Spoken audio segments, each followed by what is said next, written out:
Not many things have changed my life, but one of the things that did was joining sports. Before I was in sports, I didn't do much. I pretty much played video games and did my homework. I was really lazy. I also got bored pretty easily. I remember my mom told me I should join basketball, so I did in 4th grade. Then my dad encouraged me to join football, so I did in 7th grade. I also joined track that year. I wasn't sure if I would like sports right away, but now football is my favorite sport, so I guess you could say that my parents had a big part in encouraging me to join sports. Another thing that made an impact on me was my first day of school. I remember being excited but nervous at the same time. I was excited because my sister always got to go to school before I did, and I kept asking my mom when I would be able to go too.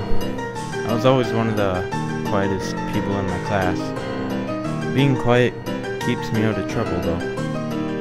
I like being in the same school my whole life because it is small, so I know most of the people here, and most of them know me. I don't completely remember my first day of school, but I just remember walking into the classroom and meeting everyone in my class. I didn't know most of them at the time, but now I've known them ever since that day.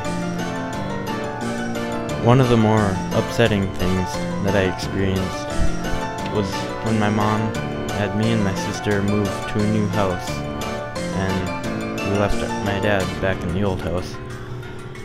My parents weren't getting along so well when it happened, and I was really young, so I don't remember it very well. What I do remember is living in the same house as my dad, and then how much different it was when we moved away. I always asked my mom when my dad will live with us again. My parents are good friends now, so I still get to see my dad quite a bit. I usually get to see him in the summer on weekends, because a few years ago he moved up to International Falls for work, and I didn't get to see him very much then. After that he moved to Moorhead, and we don't go up to Moorhead much. We still usually get together on holidays, or we go out to our cabin outside of Fergus on Loon Lake. I don't think I would be the same as I am now if none of this ever happened to me, and for a few reasons. If I wasn't in sports, I might be less active, or if my parents never split up, I might have moved somewhere other than Rothsay, considering that my dad moved to International Falls, then Moorhead, and we may have gone with him if we didn't move away earlier.